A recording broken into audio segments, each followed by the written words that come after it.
again, you heard on our last session that we talked about the Article 2 powers of the president and enumerated them. And that what we're looking at doing is sort of going into more in depth as far as some of the actual issues. What does the commander in chief? What do those powers actually entail?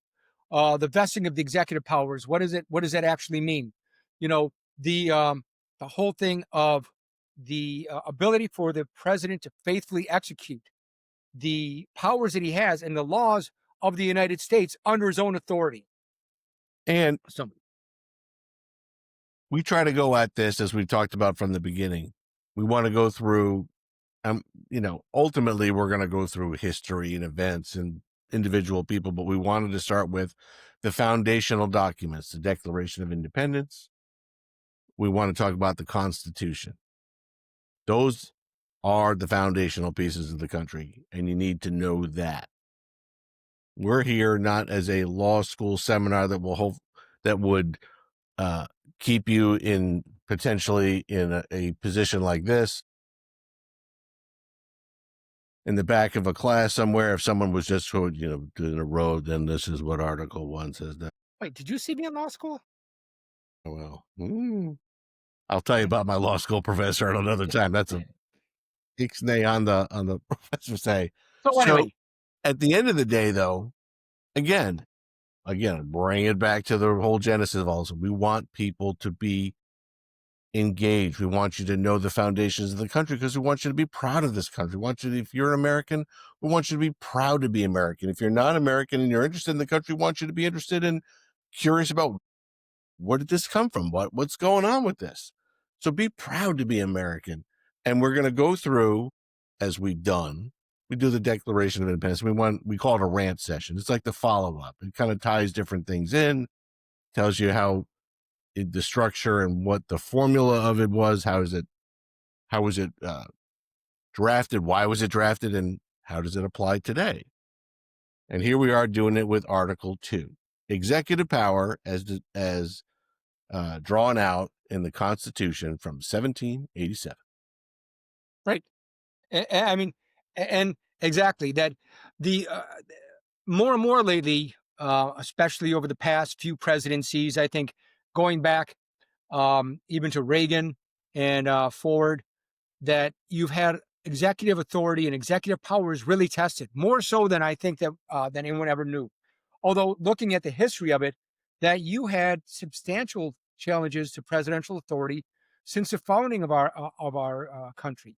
And I think that the main thing that we have to start off with is the discussions regarding what Article 2 and how it actually really came about. Because as everything within this Constitution, everything was a compromise.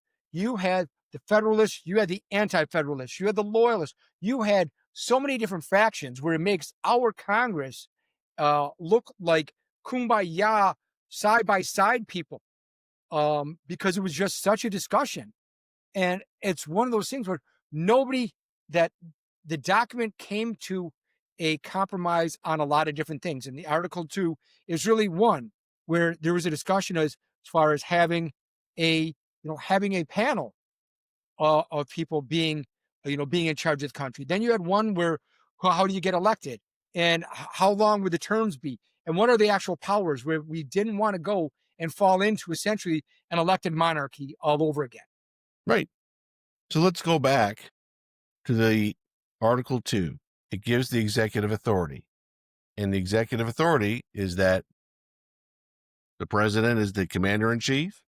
You can appoint judges and members of the executive branch, officers, ambassadors, make treaties, grant reprieves and pardons, and the big one, in my view, make sure and to take care that the laws are faithfully executed.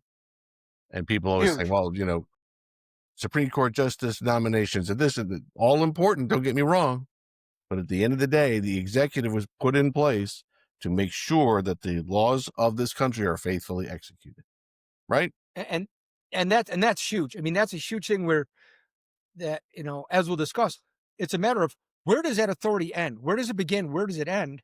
And also, that has a whole thing playing into executive orders, which we'll discuss. And it's just the president has such substantial authority that it's really sort of it's great because it's something where we needed somebody that was when Congress was bogged down in discussions They never and get deliberating bogged things. down. Yeah, that when they were discussing the issues and really going through how to figure out how to what to codify and how to pass a law. If the president sees that there's an immediate need and it's an urgent need, they have the authority to go in and do something through either their own inherent powers or executive order.